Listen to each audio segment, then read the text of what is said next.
avec Yes. C'est notre moment. Dites oui aux actualités dans votre journal TV.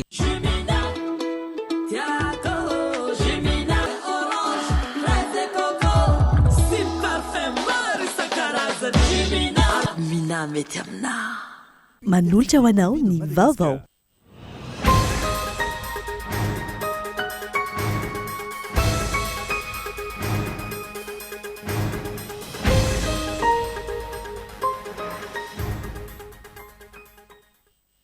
Nanakoako ny vola 4 miliara ariary verin'ny taona 2022 mahavoasaringotra ny Andra Joel sy ny firongony izay ilaina fandraisana fipitraingana fa tsy tokony ho tazanam-potsiny ireo mpanao politika.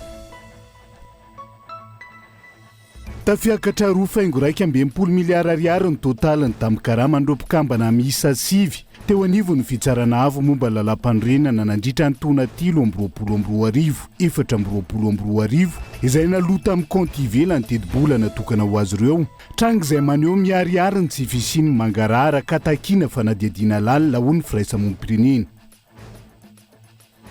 Antony vinavina banky foibe Madagasikara ny ametraka ho ariary ny vola farany ambony azo ampiasaina amin'ny fitotonga ny vola malagasy soarina amin'ny vola vahiny. Izay no isan'ny songadina nandritra ny fanombohana ny fakakevitra momba ny hoavin'ny vola malagasy teny Ankatso.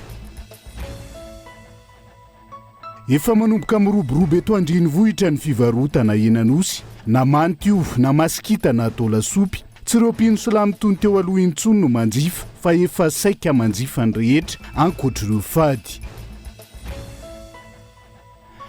Nanao loza ny mpifamovozana nandritra ny fipetrahany tao amin'ny serana ny mpiaramanidina La Guardia tao New York ny fiaramanidina ny Air Canada omaly. Anfatratra tamin'ny fiarabe ny mpamonjy ny fiaramanidina Kanamuniainy ny mpanamoro miisa 2 raha naratra ireo olona 2 tao anatin'ilay fiarabe. Ny Antsipriandreo.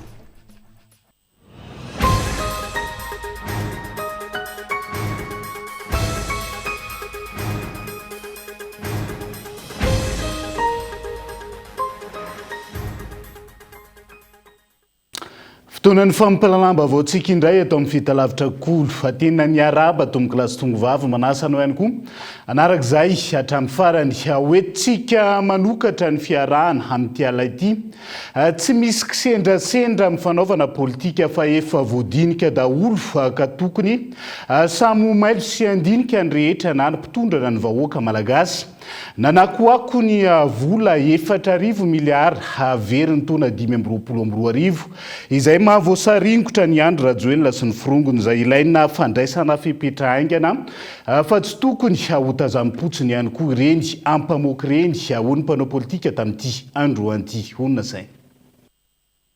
iteny kely indray irabe fihavanana amin'ity toejava-misy atao amin'ilay tanindrazana eo amboniny malagasy. Ny tanindrazana mantsy ny tao iombonana fa ny tombontsoa tao an'olombitsy na mitady ho an'olombitsy. Ka io fa tao aingam-pandehanon'ny TGV ny raharaha eto amin'ny firenena eo ampiandrasana izay ho minisitra vaovao andrafitra ny governemanta faharoa anatin'izao fitondrana izao.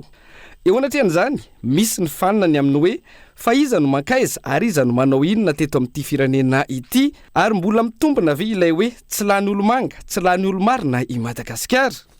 De misy ny fanina fa maro ihany koa ireo mody fanina satria tena mpilalao sy mpandray anjara fototra amin'ilay tantara fa mody mipetraka ho mpandray anjara ravaka sy mpitazana.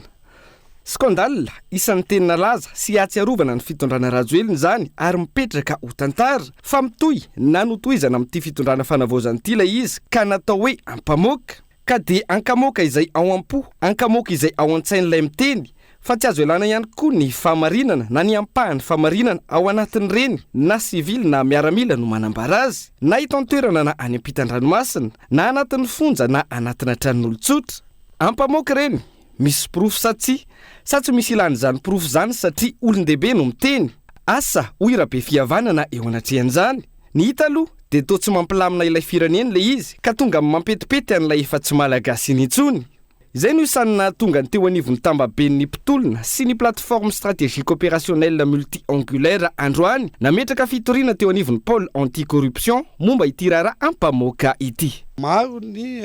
fiampangana mivoaka ao anatin'ireny fanambarana ireny ampamoaka ireny maro ohatrany hoe fanotokotonana fahefana fanaovana trafika na volamena are-pirenena famohanana zany atsokosoko ny kolikoly ka ny angatanay aloha sakafo ny fanadiadiana alao amin'izay arahana dia fa tsisy an'izany hoe tsy asiana toy an'ilay izy dia afenipenina eo anivony fitondram-panjakana na any anatiny any fotsiny ohatrany hatramin'izay tena azo enjehana tsara mihitsiny raha mitombona ilay ampamoaka satria zavatra farany nedivana ho fanovana angambany izay resaka hoe resahana ny votoantony le resaka rehetra tao anatin'ilay ampamoaka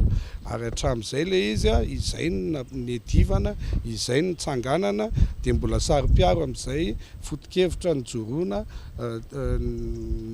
nanaovana ny tolona teto amin'ny firenena le izy. Efa nisy ampahana fanovana ve tao anatin'izay 10 volana izay sa efa nanomboka miroso mankany amin'ilay fanovana isika? Raha izay tsy tokony hisy intsony zany raha tsy misy toyny zany toy ny aferana hafatesany Ratsimandrava na ny nandorony rova na koa ilay resaka volamena ny vadika Plongaby fa tena hiasa amin'izay ilay fitsarana indrindra moa fa teo anivon'ny Paka no nametrahana ny fitoriana ka engany hisy valy ny alohan'ny Paka. Dia ampamoaka ireny nataon'ilay sivily sy miaramila ireny fa ampamoaka ihany koa nefa sao adino ny niseho tamin'ny alakamisy hoy Rabe Fihavanana mampatsiahy vola 4 miliara ariary very tao anatina taona iray eto amin'ity firenena manitra indrindra maneran-tany ity ary io miampy volamena 4 taona naondrana ntsokosoko tao anatina 2 taona araka ny tatitra nataon'ny fitsarana momba ny kaonty. Dia izy ary no tena ampamoaka sa ny anizy mianadamianaka hoy Rabe Fihavanana. Politika eto no resaka hoy Paraina Auguste ka tsy misy resaka akisendrasendra ny fivoahany ampamoaka taoriny ny any Cour des comptes iny. Tsy coïncidence io le séquence le zavatra mivoaka le tarimy resaka Cour des comptes ity tonga dia eo koa dia efa mivoaka le regny resaka ataona ry natao amin'ny vidéo any regny na ry raisa regny fa indrindra moa misy zavatra tena tahorany zao an'le mpanao zay nanao zavatra tsy mety dia ny premier ministre zay avana amin'ny Bianco dia avy misan'ny film manana am'le mahafantatra momba resaka blanchiment zany dia misy hezaka be de mafy zao ataon'ireo fitondragny taloha agnakorotana an'io zavatra io agnakorotana d'abord anakona le problème le hoe 4000 milliards tao amin'ny Cour des comptes fa indrindra koa hoe sa tafaverina ny ministre ny justice ao amin'ny gouvernement na zany nefany tokony mitandriny ihany aloha na nagna amy fitondragny na mpanoagny fitondragny satria amoragna zao ataoko raha misy zavatra kelikely misy agny tonga dia hoe tsy maintsy igny tarigny igny zavatra igny rehetrarehetra igny. I koa mainazy atao ka maika fa misy sery anolana hoy ny fomba fiteny zay fa misy koa nefa ilay hoe ny valala misy ny plaza mahay itsikitsika tsy mandihy foana fa aora ary ny vy tsy mikitrana irery. Oabolana oampitenenana amin'ny fony zavadalina zany efa tamin'ny taona 2010 lasa tany fa taony ankehitriny koa no resahany. Eo anatrehan'izany miantso ny mpitondra sy izay te hitondra omalina sy andray fepetra ny mpanao politika. Mitodika amin'ny Andriamatoa PRRM zay hoe sao dia tokony anao fanadihadiana lalina indrindrandrindra manodidina amin'ireo olona manodidina anao izay azo lazainy hoe tena influent eto amin'ny firenena ireo olo ireo nefany raha tena mariny reny dia tena tandindomindoza zany ny firenena fa ao anatin'ny corruption sy ny zavatra tsy mety ny fitantanana amin'ny firenena. Zay zany nanaovana antsoavo hoe sao dia tokony fotoana zao andinika tsara Andriamatoa PRRM amin'ny fitantanana an'ity firenena ity. Efa kapoaka ny andrajoelina ilay resaka buzz sy diversion gas ireo lazaina fa firongony mbola manana ny toerany eto amintsika ve no manohy izany ankehitriny eo anatrehany zao toe-javamisy zao. Na izany tsy tokony ho tazany-potsiny ireny ampamoaka tapaka taoriny ny any Cour suprême ireny hoy Rivo Rakotovao filohan'ny antoko HVM. Misy mitarika any amin'ny zavatra ataoko hoe mandeha ny anjorony eny marina sa tsy marina fa anilihana an'ilay tena vaovao lehibe eto amin'ny firenena hoe misy 4000 milliards d'ariary ny tsy hita zay nalehany. Amiko tsy dia mahagaga loatra fa misy spécialiste nefa ireny tio zany misy ny raha tsy magaika ampanjakana afaka mitsirika an'ireny mba hampadio ny sain'ny olona dia alao reny hotsiriana mba hanazavana ny olona tratra eo zay olona raha mandainga izy a raha tsy mandainga moa izy sanatria afaka ny fitenenana de anjara fitondram-panjakana mandray ny andraikitra satria anadio isika anatsara isika de tsy maintsy nyjanona anatin'izay fanjakana tandalany zay ka ny olona mpiatra ny lalàna tsy maintsy olona manaiky an'zay hoe tandalany zay ka tsy misy olona elohana meloha zany de iady ary isika sa isangisangy ora be fihavanana eo anatrehany reny faneho-kevitra rehetra ireny iady amin'ireo nambotry mpambotry sy mbola mikasa ambotry ity firenena ity efa nipetraky ny aloha ny fitoriana ho fanokafana ny fanadihadiana momba ilay ampamoaka mahavoatonontona ny sasany amin'ireo olona miara-disy ao anatin'izao fitondrana izao izy tokoa ve ny fanadihadiana ahitana ny mahamarina na mahadiso ireny nolazaina rehetra ireny tao anatin'ireny oronan-peo oronan-tsary ireny izy zany namoaka azy tamin'ny tambazotra tserasera ary tena feon'ilay ramatoa ve raha eny tokony ho tamin'izy tsy tany amponja satria am tsy mahazo milalao sy mitondra finday raha tsy diso aho ira be vahiny raha tsy hoe efa misy VIP koa angany fonja amin'izao de anaovana fanadihadiana daholo ve ireny voatonontonona ireny satria ny iray tamin'ireo voalazanarana raha teo efa naneo ny fahavononany ny amin'ny ivoany marina fa tsy iray natokana ny mpitsarety ho ira be fihavanana fa tao maro ihany dikan'izay afaka mandray dosie lehibe farafahakeliny misy roa dosie voalohany amin'izany andao rasa dosie faharoa koa mila kontina satria volamena mataony no resaka ka raha ireo fotsiny aloha no mba voaverina amindra malagasy efa hitany ihany ho ira be fihavanana ny filohan'ny fanavaozana raha teo efa nitsoka ny kiririoka ka tokony efa mandeha ny asa fanadihadiana ary isy valiny ao anatin'ny fempitona ara-dalàna ampamoaka roa valiny roa no andrasana ary voapirofo amin'izay fa tsy misy tsony ilay hoe hipetra-kelina sy hijery tsony eto fa anaraka akaiky isiny ny mangarahara sy ny tany-tandalàna tsy hahavery momboka ny rahalatsaka tamin'ny renitolona ireny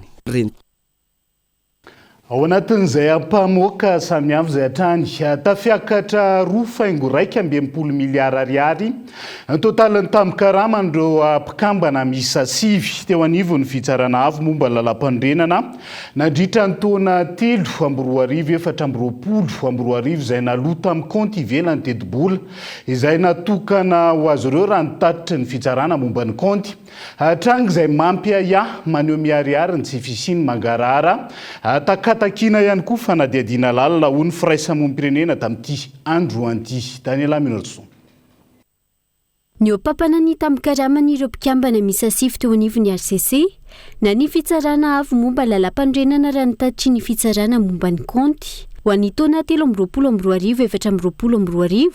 na tratra 2.2 miliara ariary izany izay nalota amin'ny konty ivelany teti-bola natokana ho an'ny RCC na compteur budget raha nitatitra hatrany. Tranga izay maneho ny tsy fangararana amin'ny fampiasana sy fitantanana ny volam-panjakana kanefa ny RCC manana ny fizakatiana ara-bola manokana ho hiatrany ny fitsarana momba ny konty. Tsy tokony ho avela ho azy amin'izao ary tokony isany koa manoloana ny trangana famoaham-bola tahaka itony ny fanadihadiana ataony ireo tompony andraikitra mahefa. Teny izay tokoa ve no voasoritra ao anatin'ny teti-bola natokana ho an'ny RCC ho ny teo anivony firaisamonim-pirenena. Ny famoahany tsorabola iny izay azo antoka fanekeny ireo ambaratonga ndrafitra rehetra mpamoaka ny vola antony tokony sy ny fanadihadiana lalina raha ny fanazavana. Irahantsika malala hoe misy ataontsika hoe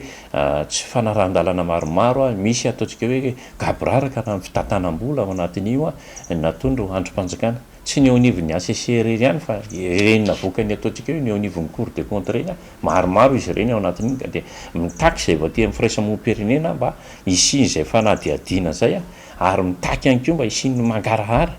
hoe aiza ho aiza zany rehefa mivoaka le fanadihadiana izy avy nazo an'le sazy dia ohatrany ahoana ny fomba ahafahana mamerina nireo le hoe manao lay ataontsika hoe reo volam-panjakana zay mety ataontsika hoe mety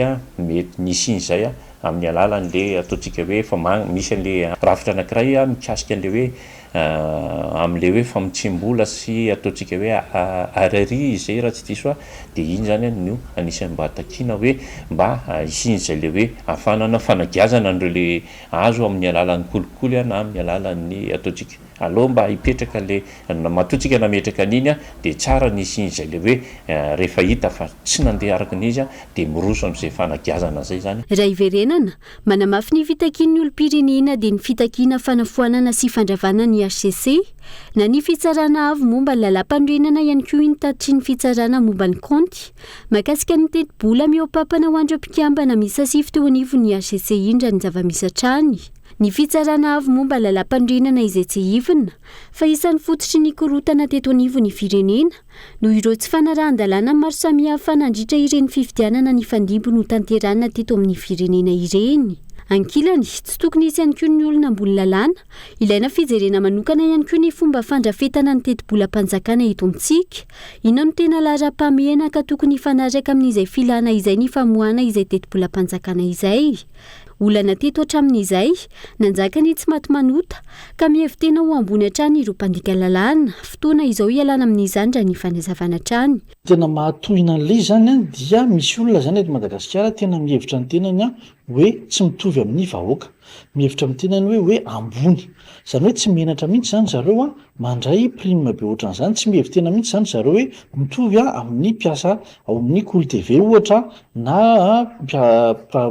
mpisarika sarety na mpitondra bajaja fa de tena ohatrany hoe rariny aminy raha mahazo vola be ohatran'ireny izy. Ny tena olona eto Madagasikara zany de zay misy natao hoe tsy fitovitsaranga de misy olona mieritreritra hoe rariny raha hoe olona ambony izy raha hoe olona soja be izy raha hoe olona tsy mitovy amin'ny valalabe mandry izy tsy mitovy amin'ny vahoaka ka tsy misy mahamenatra azy mihitsy mandray vola be tahaka an'izany tsoatran'ny olona eritreretina hoe mpiasa madinika zany misy olona zany eritreretina hoe valala tsy mandady arona, misy olona eritreretina hoe mpitrongo voahomana ka rariny raha tsy mahazo an'ireny vola be reny. Ny faharoa dia ny atahoran'ny mpitondra zany de ohatrany hoe tsy ho mpitondra mandrakizay izy ka aleo mandrapaka aloha satria mety hiongana rapitso. Raha ny zava-nisy namoaka tatitra hatrany teo anivo ny Cour des comptes na ny fitsarana momba ny konty hatramin'izay saingy hatramin'izao tsy mbola hita taratra ny tena fandraisana ndraikitra sy ny fepetra noraisina manoloana ireny tranga tsy fanaran-dalàna maro samihafa ireny. Fotoana ny fanavozana isika izao tokony ho jerena akaiky ireo tatitra ka andraisana fepetra sy hosaziana izay rehetra tsy ara-dalàna teto amin'ny firenena. Voapirofo nandritra ny tatitra izay nataon'ny fitsarana momba ny konty ihany koa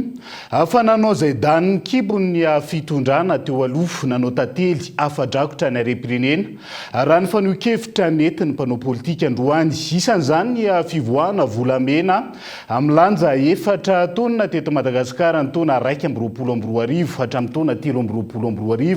ity raha ity izay tsy tokony hijanona hatreo amin'ny tatitra fotsiny ihany fandrasana ihany koa ny fandraisana andraikitra amongorana ireo mpambotry ny firenena raha ny fanohikevitra ny Antsipriana.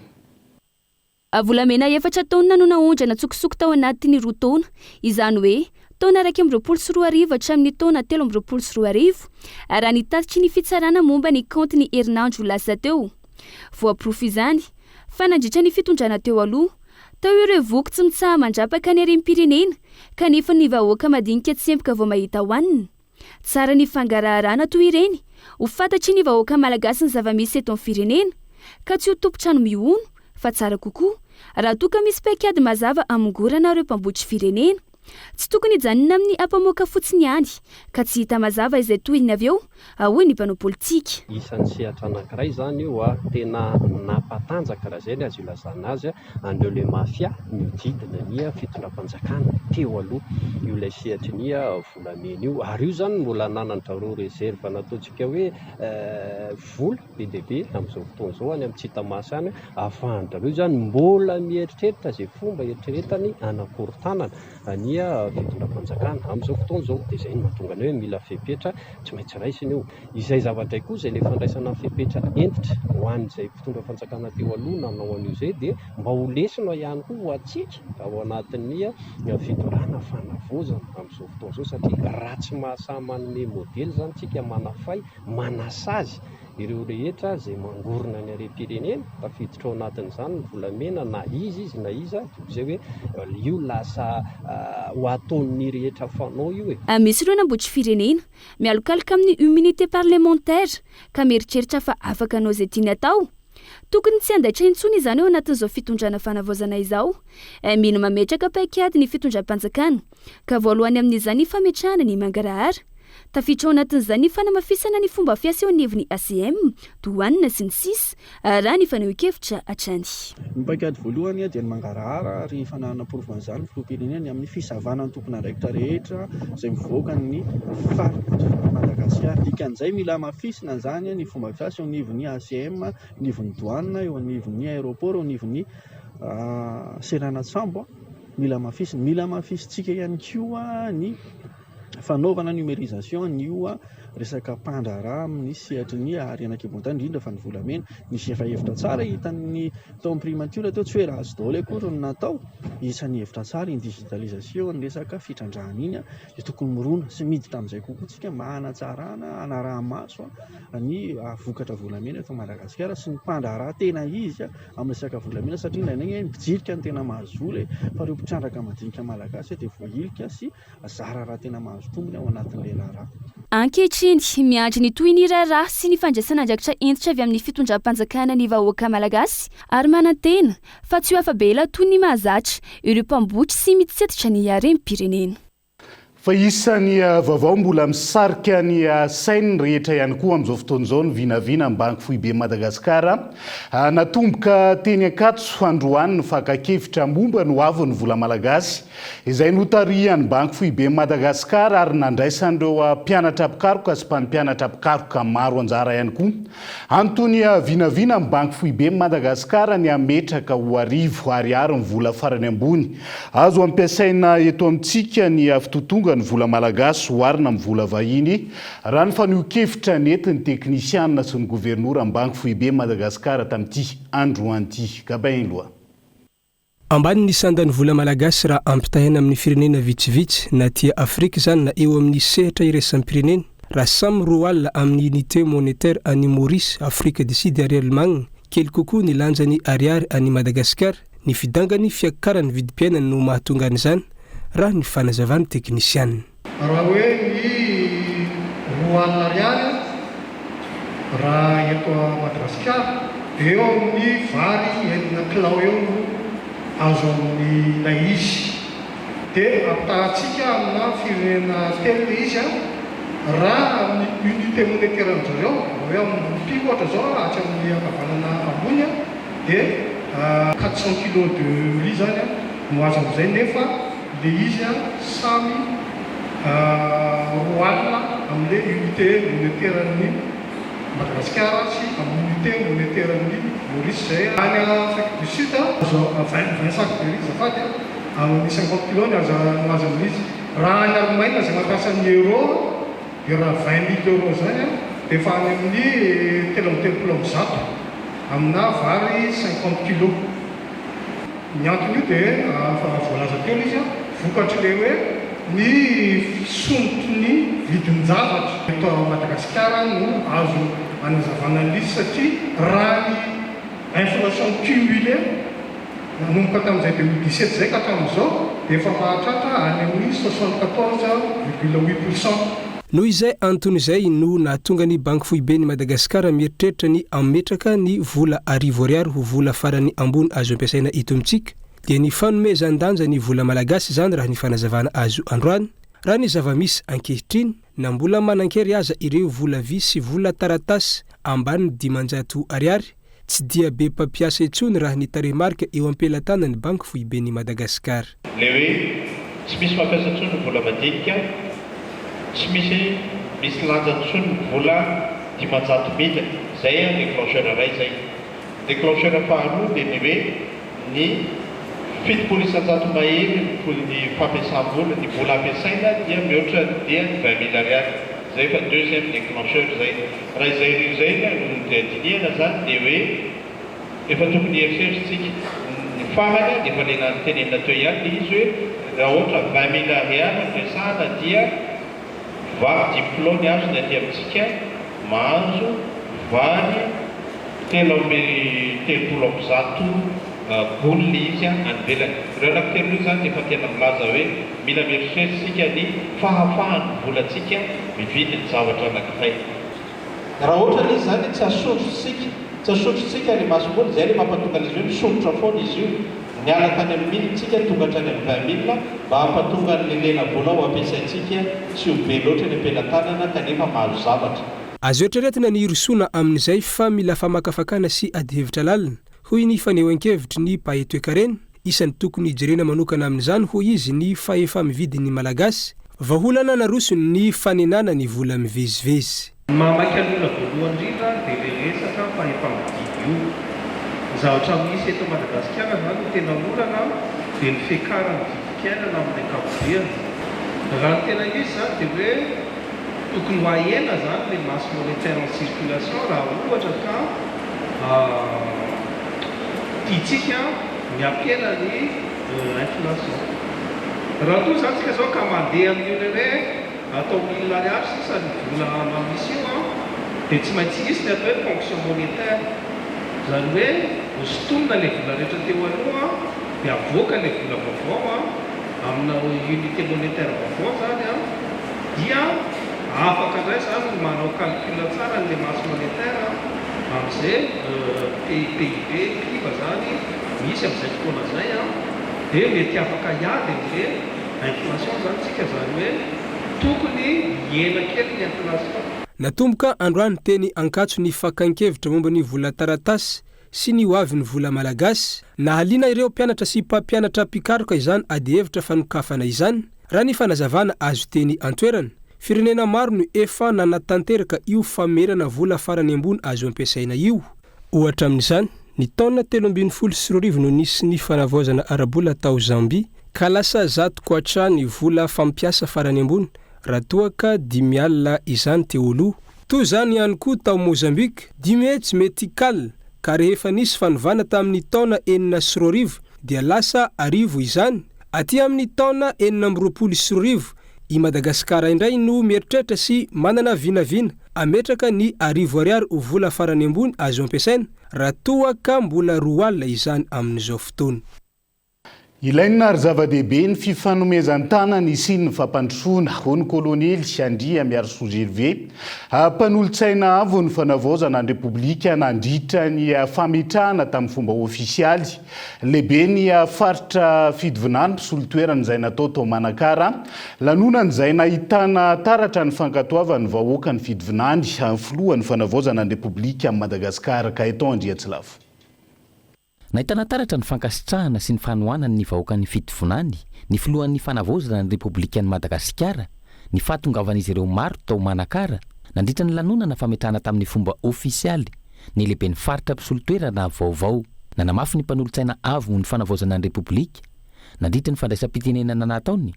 fa zava-dehibe ny fifanomezan-tanana ho an'ny fanavaozana isiny ny tena fampandrosoana. Misy gn'anjara asanay avy agny ambony mazava izy teo iny fagnamboaran-dalagna ny lalamasina ny poro ny canal de Pangalana zay anay avy agny ambony zay ka ndre andeha zay rehefa sy asa nareo iny gnanona hoantsika aneo sy atapilava mikoragna koa magnamafy aho ny fiara-miasa ny firaisan-kina fankatiavana ny raha farany rasy indrindra da gnady an-dragno midika hoe visavy maromaro zay koragna teto zay mahatokony fahendrenareo ao mahatokony fitiavatsika ao ho ampitaina amin'ny filohan'ny fanavaozana ny fagnatana teo izy ndre mbola sy nangataka sika dia efa niasa an'izany fa ny zavatra rehetra samy manana fotoagnany zanaky ny faritra mahafantatra tsara ireo distrika misy 3 mandrafitra ny faritra fitovinany Razafitsy Androfo Jean Brunel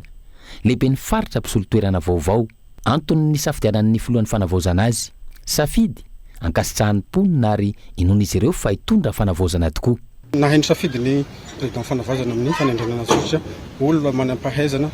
sindra efa olo fantatra tao agnatin'ny fitondrana maromaro efa maromaro nga magnasa vitany indrindra tao amin'ny distriktny Kongo ka mino sy magnategna iay amin'ny fanendrenana azy io hitondra vokasoa ho an'ny fitovinany noho ny fanendrenana azy. Fantatray vahoaka ary fantatray ny fitiavany an'ity faritra fitovinany ity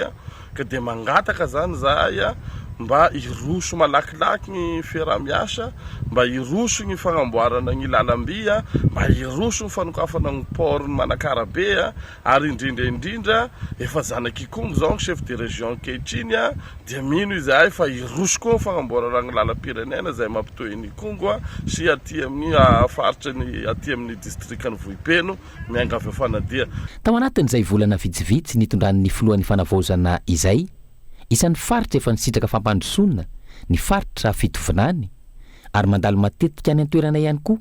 ny kolonely Andriamiarisoa Gervais, mpanolotsaina avo ny fanavozana ny Repoblika. Fety aman-danonana no namaranana ity fametrana tamin'ny fomba ofisialy ny lehiben'ny faritra natao teto Manakara ity.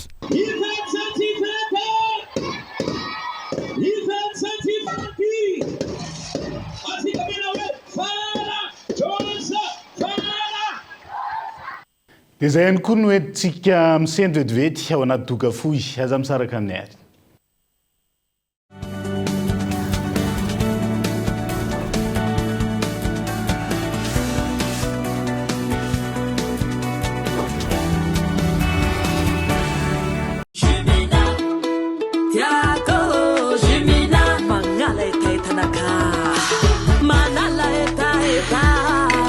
Itanao pivatraretraretra meilleure qualité mitondra vitamine C. Jumina ni goût tegna naturel tsy pirate fa tegna réel. Parfait orange, fraise et coco, si parfait maro isan-karazany. Jumina avy roche alle tegna top. Mina mety amina. Mila hevitra vaovao ampandrosoana ny asa koa. Ampiakaro amin'izay le level miaraka amin'ny asa sy ny tolotra mijinjo. Vidio amin'izay le smartphone zay teo ilainao, afaka alohanao tsikelikely araka ny fahefanao, manomboka 1200 ariary mandritry ny 4 na 12 volana, sady tolorana ankatohatra amin'ny 7,3 giga ianao isam-bolana. Mijinjo tonga vahaingana any amin'ny App Store.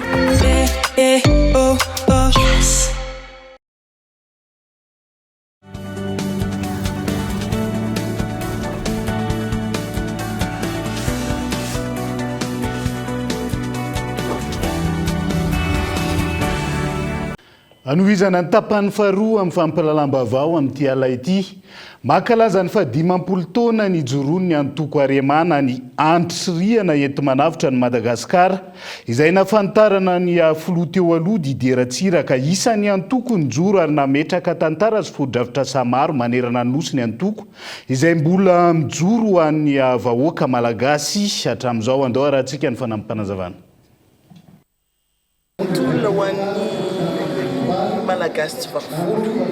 tsy nijerena vavy, tsy nijerena lahy, tsy nijerena tanora, tsy nijerena antitra, tsy nijerena fivavahana, tsy nijerena fiaviana, ary napetraka ny souveraineté nationale ny fiandrianam-pirenena amin'ny lafiny maro, na amin'ny lafiny ekonomika zany na amin'ny lafiny maneran-tany. Dia misy zany fodrafitrasa maro tsy pesipesena tsy vita pesipesena ny manerana ny Madagasikara. Tamin'ny fotoanandro ny université anankiray ihany ny state Madagasikara dia nasanasina tena amin'ny faritany tsirairay avy ahafahany malagasy tsirairay avy mianatra, satria tao anatin'izay moa zany tsy natao ambanin-javatra fa ampianarana, satria io no loharanony ahafahantsika mitantana ny firenena ity. Maro ny zavatra napetraka moa zany tamin'izany amin'izany, fa rehefa tsy misy ny fikojakojana azy dia io moa zany izy ny zavatra hitantsika eo amin'izao. Ny antoko Aremana dia mantoko azy dia antoko foana. Nizany fandimby amin'ny fahefana teo, efa nisy maromaro zay fandimby tao aorianan'ny mitondran'ny président Ratsiraka, dia io foana ny antoko Aremana anampy ny vahoaka ary hanafitra avy ny tanitrazana. Lafomba vao hafa hiavaka tsy toy ny isan'ny taona ny fankalazana ny fetin'ny Pasika ny taona ity ao amin'ny espace Mahatamana ho Antsirabe ho ny tompon'andraikitra. Isy araka izany ny fampisehoana goavana izay arahana amin'ny Skaiz sy Lionil ny alatsinain'ny Pasika, ary marobe ihany koa ny kilalao miavaka izay nomany ny espace Mahatamana ho an'ireo ankizy izay tonga any an-toerana. Andrindrina Randriamiarisoa Kolo Antsirabe. Anisan'ireo toerana fandraisam-bahiny sy toeram-pitsangatsanganana miavaka eto Antsirabe ny espace Mahatamana. Ity toerana ity izay somary miala kely tsy dia lavitra ny tanàna Antsirabe ary manana velara-tany midadasika sy afaka ialana voly tsara indrindra fa ho andreo mpianakavy. Amin'izao akatoko ny fetin'ny Paska izao dia nanomana zava-baovao andreo mpitsidika sy ireo vahiny tonga ety toerana ny Espace Mahatamana. Maro be ireo kilalao miavaka ho fanomezana fahafapo andreo ankizy. Isy ihany koa ny spektakla goavana iarahana amin'ny Skaiza sy Laonil ny alatsinain'ny Paska fa 9 volana Aprily 2024 avy izao manomboka amin'ny 2 tolakandro amin'ny fidirana 5,000 ariary. Tsy mitsahatra mitondra fanatsarana andreo vahiny izay tonga mitsidika ity toerana ity ny Espace Mahatamana raha ny fanazavany tompona andraikitra. Toy mahazatra antsika moa dia misy hatrany ny fanavozana ety amin'ny Espace Mahatamana dia eo ny kilalao vaovao ho an'ny lehibe ho an'ny tanora, misy ny chambre ho antsika avy any velany dia anisan'izany koa fanomanana ny spektakla malaza iarahana amin'ny Skaiza sy Laonil lundi de Pâques. Mampiavaka antsika amin'ity taona ity dia ny karazana kartine ho an'ny ankizy kely moa zany izy mba miavaka kely amin'ny rehetra amezana fahafapo ho an'ny ankizy sady faly koa ny ray aman-dreny mahita ny zanany milalao sady efa vonona ny toerana anaovantsika anazy no miasa daholo izy rehetrarehetra ireo. Ny mampiavaka ny Espace Mahatamana aloha hatreto dia noho ny fananana velaran-tany malalaka dia malalaka sady mifefy tsisy atahorana mihitsy hoe ho very ny ankizy na ho very ny entana fa ara-dalàna tsara sady madio ny rivotra malalaka ny toerana mahafinaritra ny zavaboary. Manomboka ny zoma alohan'ny Paska dia efa mivoany rehetra ny Espace Mahatamana eto Antsirabe amin'ny sarany 500 ariary ary ho an'ny alatsinain'ny Paska dia vavahady telo no hisokatra mba hisiny ny filaminana tanteraka ary efa mivoa manomboka amin'ny 7 maraina ny vavahady. Manomboka zomantsika ny amin'ny fotoana mipaka dia misokatra ny espace amin'ny vidim-pidirana toy mahazatra 500 ariary fotsiny fa ny aktivité andoavana vola daholo dia ny zoma sabotsy ny alahady fa ny alatsinainy no 5,000 ariary ny vidim-pidirana. Amin'ny tolakandrotsika mandeha mijery spektakla manaraka antsika ny daholo ny sakafo sy ny rehetrarehetra alesy tsara miaraka amin'ny Espace Mahatamana. Lundi de Pâques iarahantsika amin'ny Laonil Skaiza mivoa amin'ny 7 ora ny vavahady 5,000 ariary fotsiny ary ny toerana malalaka dia malalaka ny parking assuré telo ny vavahady misokatra ny Lundi de Pâques ny fandaminana efa mipetrapetraka daholo hatrany amin'ny lalana. Araka izany dia efa vonona tanteraka ny Espace Mahatamana eto Antsirabe andray ireo vahiny izay tonga mitsidika ity toerana ity izay anisan'ireo toerana fandraisam-bahiny miavaka sy afaka ialana voly tsara indrindra fa ho andreo mpianakavy ao anatin'ny fankalazana ny fetin'ny Paska. Avy any Antsirabe sika dia hiazo any Toamasina vetivety. Miisa 700 ireo mpianatra amin'ny andiany fanambina avoaka ny IFT na ny Institut de Formation Technique ao Toamasina ny IFT Madagasikara izay manana ivitoerana miisa 5 ankoatra ny eto Antananarivo ary ankalaza ny fa 5 amin'ny 20 taona ny jorony 8 oktobra ho avy izao. Brudora Setakolo Toamasina. Porofo mivaingana amin'ny asa vita ny famohanareo mpianatra misy 700 mianadahy notolorana mari-pahaizana mifanaraka tsara amin'ny fiofanana narahany tao amin'ny Institut de Formation Technique. Ny IFT izay misy ireo sokajelaina rehetra mamaly ny filan'ny tsenany asa amin'izao fotoana misalotra ny anarana fanamby ireto andiany fa 5 nivoaka teto amin'ny IFT Toamasina ireto. Nivoaka teto zany dia misy mpianatra 700 mianadahy zany izay nitolorana mari-pahaizana diplôme de technicien supérieur, diplôme de licence, diplôme de master 1, diplôme de master ao amin'ny sapam-piofanana, bâtiment, travaux publics, gestion management, informatique, information, communication, journalisme, ny droit, sciences de l'environnement. Tsy kisendrasendra ny nanomezana io anarana fanamby io fa mifanaraka amin'ny fahitana ny asa izay ataon'izy ireo andavanandro nandritra ny fotoana nampiofanana teo anivon'ny IFT. Ny safidina ny anarana hoe fanamby arak'izay hoe anao fanamby ireo mpianatra ireo ary nanao fanamby izy tsy hoe kisendrasendra amin'ny teny frantsay moa ny fanamby araky ny tenenina teo dia hoe défi ary ireo safidina izay ahafahan'ireo mpianatra tsy tao anatin'ny fampianarana ihany fa na amin'ny sehatry ny asa sy eny amin'ny orinasa ary eny amin'ny fiarahamonina manontolo dia hanao défi ireo mpianatra ireo hanao fanamby izy ireo dia ny salorana ny anarana fanamby fa tsy hoe kisendrasendra akory. Mitoetrany ny fanomanana ireo tanora atao anatin'ny IFT na ny Institut de Formation Technique. Ny fanofanana tsy mijanona ary manome traikefa ho an'ireo mpianatra ahafahany miditra amin'ny sehatry ny asa avy hatrany. Eo ihany koa ny fiarah-miasa amin'ireo mpiara-miambon'antoka samihafa izay manohana. Eto Antananarivo ny foibeny IFT Madagasikara izay manana agence misy 5 ao Toamasina, Majanga, Antsirabe, Fianaratsoa ary Toliary. Ireo rehetra ireo izay mizara traikefa ho an'ireo tanora ho avy n'ity firenena ity. Ny IFT Madagasikara izay tsahivina hatrany fa ankalaza ny 20 taona ny jorony ny fahavalo ny volana oktobra 2024 avy izao.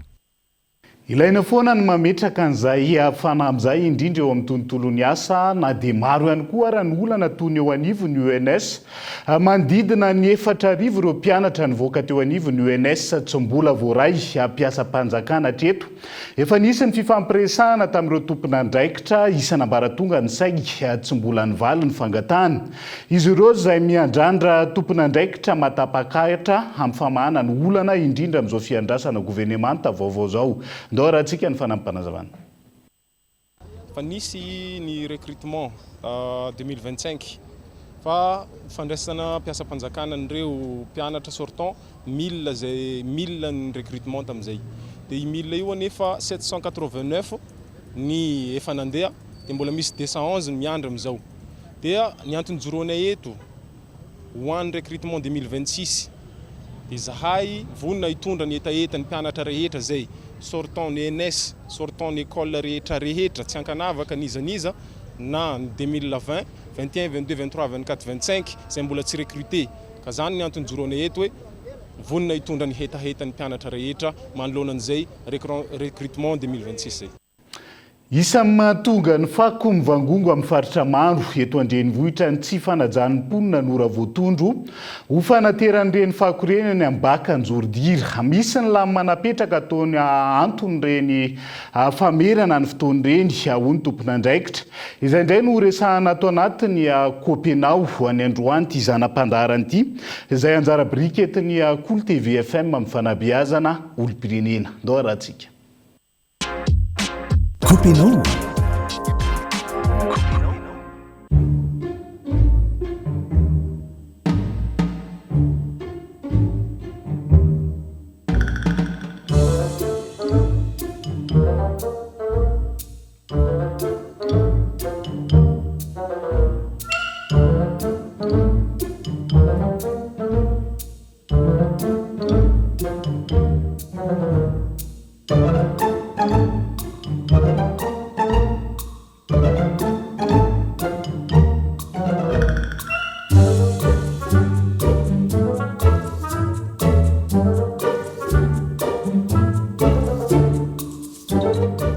Zavada ramsi, le fakinao leo mba anaty baka tsara fa tsy hitanao hoe baka mbola malalaka be io dia arinao ataonao ty ivelany ny fakinao. Fa tsasany langa zany mba maninona io raha tsy batainy lamako. Ela amin'izay tena nataoko ihany tsy tena mba olona ohatr'izao ihany fa ianao dia izao zavatra ataonao sady tsy manaja ny ora fanariana fa anao amin'ny 4 ka hatramin'ny 7 mbola tsipitsipinao araka ny sisiny adalanga ny mama mandro fa baka ngeza be anankiroa mivatravatry ireo efa misy olo-maso efa tany maso dia tsy mahita inona andana lava mifakinao dia ataovy anaty baka fa fa tsy mijery ve vao masonao hoe fako mora aloha fako tony efa solomaso mbola tsy mavaky any avereno fakinao dia ataovy amin'ilay fako tsy mora aloha avereno fakinao dia ataovy amin'ilay fako tsy mora aloha fa raha ohatrana daholo ny olona Madagasikara tsy mivoatra mihitsy Madagasikara ty mandroto miemitra insolent olona ohatr'izao dia izany no toetsaina hitandramise nareo tokony sarotiny amin'ny fahadiovana raha olona ohatry ireny dia ampianaro anazy tsara hoe atao anatin'ny baka ny fako fa tsy adio mihitsy ny tanànantsika raha ohatry ireny daholo ampianaro ny olona fa hono efa ela ve zany ny asamanina na ho an'ity fanavahana fako hoe fako mora aloha dia fako tsy mora aloha. Efa teo amin'ny herintaona teo zao ny asamano nanomboka nanaparitaka ny baka ohatr'izao tony teto Ampefiloha. Misy koa ny Mazoarivo sy ny any Ambotsakely dia miezaka efa naparitaka izay manerana ny fokotany. Tena tsara be kosa tokony haparitaka nareo araka ny fokotany rehetra mihitsy eto Antananarivo dia mba tsy miparitaka amin'ny fako fa tokony ampianareo ilay fanentanana fa ohatrany tsy dia ampy loatra fanentanana mety be mastoa mastoa miasa.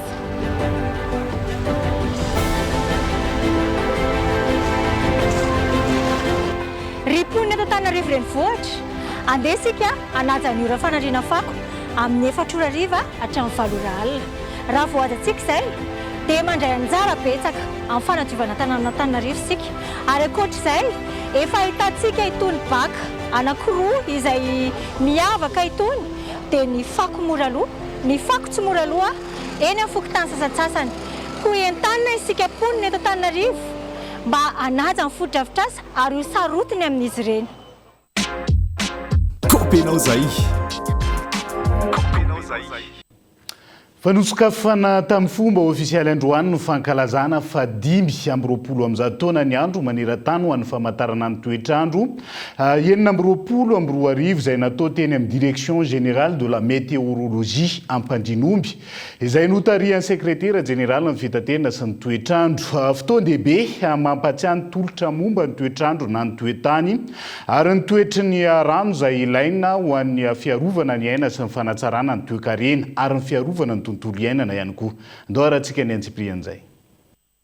Mandalina ny anio ho fiarovana ny apitso io no lohahevitra nosongadina ho an'ny fankalazana ny andro manderan-tany ho an'ny famantarana ny toetry ny andro tamin'ity taona 420 ity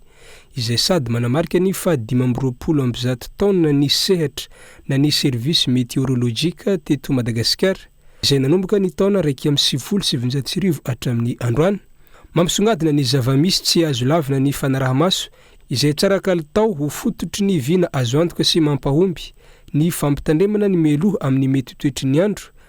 Voamarina androany fa ny fitantanana ankapobeny eo anivon'ny famantarana ny toetry ny andro ihany no manome antotam-baovao marina sy azo antoka ho fiomanana sy fietrehana ny andavanandro mpiainana ary ny seham-pamokarana. Mariana androany ny andro iraisam-pireneny ho an'ny famantarana ny toetrandro na ny journée météorologie mahakasika ny météorologie mondiale fa ihany koa ny 520 taona ny service météorologie eto Madagasikara hitantsika amin'izany fa tena nanomboka tany amin'ny 790 ka hatramin'ny androany dia teo ny service ny météorologie direction générale ny météorologie no manome totam-baovao marina sy azo itokisana ahafahantsika zany miatrika isan'andro ny andavanandrom-piainana sy ny sehatra famokarana rehetra amin'ny alalan'ny fanomezan'ny météo zany ny atotan-kevitra mahakasika ny toetrandro mahakasika ny rano zany manerana ny nosy. Noho ny fahaiza-manao ny tanora ankehitriny sy ho fanatsarana ny 5 taona ho avy ho tazomina hatrany ireo fitaovana izay efa nisy tany aloha ampitomboana ny fahaiza-manao amin'ny alalan'ny torohay amin'ireo mpianatra polyteknika avy ny votovorona ny amin'ny fampiasana teknôlôjia eo anivon'ny foibe famantarana ny toetry ny andro ao ihany koa ny fampiasana ny finday sy ny intelligence artificielle izay efa hitantaratra sy manana ny lazany ankehitriny ho fampiroboroboana ny asa fampitana antotam-baovao amin'ny vahoaka ho fahalalana sy fampahafantarana meloha ny mahakasika ny toetry ny andro hoy ny tale général eo anivon'ny foibe famantarana ny toetry ny andro. Tao anatin'izay 520 taona izay dia hitantsika aloha fananana herintsika foana ny meteo Madagasikara na dia ny ianara ny fitaovana entina miasa misy an'izay fotoana izay kanefa noho ny fahaiza-manao ireo tanora ankehitriny zany amin'izao 520 taona ty aoriana izao dia miezaka tsika mitazona sy manatsara an'ireo fitaovana rehetra izay efa nisy tany aloha ka mbola ahafahantsika ampiasaina sy entina foana miaro ny olona sy ny fananan'izay. Dia ao anatin'ny 5 taona ho avy satria tsika rehetra dia manaraka ny teknôlôjia dia ho hitantsika eto amin'ny foibe famantarana ny toetrandro ny fampiasana izany teknôlôjia izany efa naseho antsika androany teo ohatrany ny fampiasana ireo antotam-baovao amin'ny hainao manjery toy ny fampiasana ny telefôna sy ny fampiasana ny intelligence artificielle ihany koa izay ampiasan'ny eran-tany dia ho hita atao amin'ny foibe famantarana ny toetrandro zany misy zany ireo tany-tsoroka maro samihafa azo avy amin'ny ireo mpiara-mombonantoka mitondra an'izay fahaiza-manao izay ho an'ny direction générale météorologie izay isorako etona ny rehetra indrindra ireo mpiara-mombonantoka ara-teknika sy ara-bola izay manohana tsy tapaka ary tsy misy fepetra ho an'ny foibe famantarana ny toetrandro. Nisy ny fifanaovantsinoy tamin'ireo tompony andraikitra ambony sy mpiara-mombonantoka toy ny ministera ny fitaterana sy ny famantarana ny toetry ny andro ny solotena ny VVF Madagasikara ary ireo sampandraraha teknika ho fiantohana ny fanatsarana ny sehatra eo anivon'ny foibe famantarana ny toetry ny andro nandritra ny fankalazana. Efa manomboka miroborobo eto andrenivohitra ny fivarotana henanosy na manto io na masikita na atao lasopy ihany koa. Tsy voatery ireo pino solamo toy ny teo aloha intsony no manjifa fa efa saika manjifa avokoa ny rehetra amin'izao fotoan'izao ankoatra ireo fady ny tsena sy ny fikarakarana sy ny fivarotana izay henanosy izay indray araka izany no entina aminao ato anatin'ity zanam-pandaharan'ity Daniela Minoso. Raha toka ireo pino solamo hatramin'izay no tena nanjifa sy nihinana henanosy no fitsipika ara-pinoana lalina sy ny fahazarana avy amin'ny kolotsaina.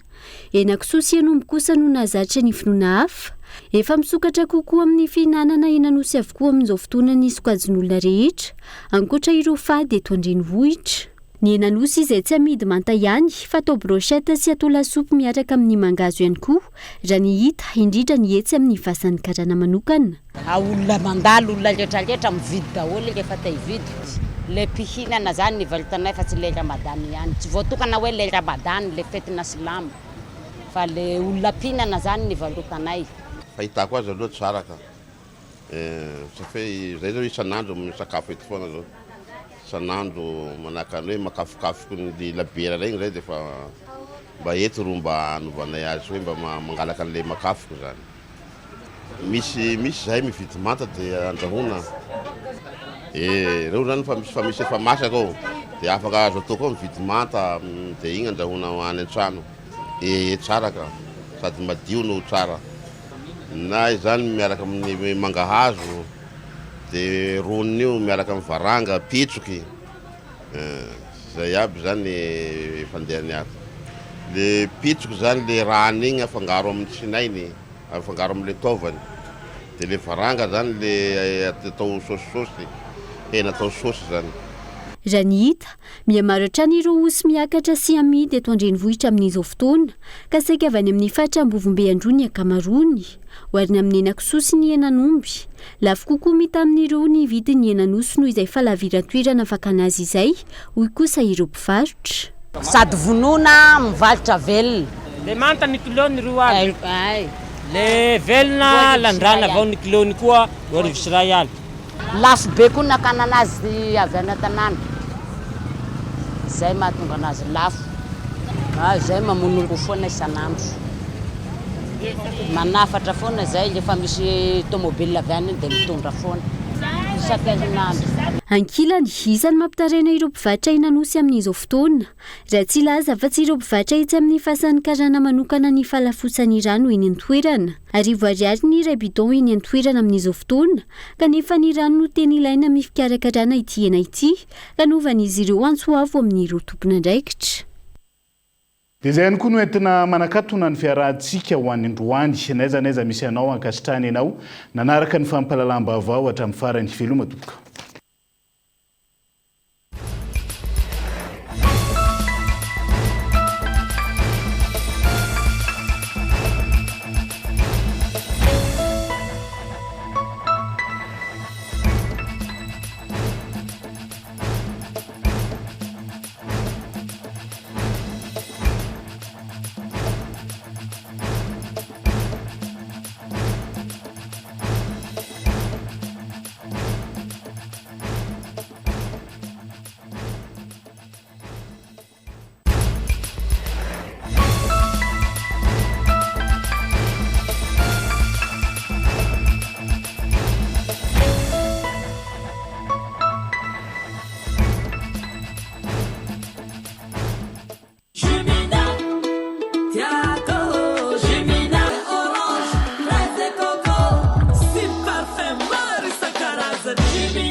Nanolotra ho anao teo ny vaovao. Avec Yes, c'est notre moment. Dites oui aux actualités dans votre journal TV.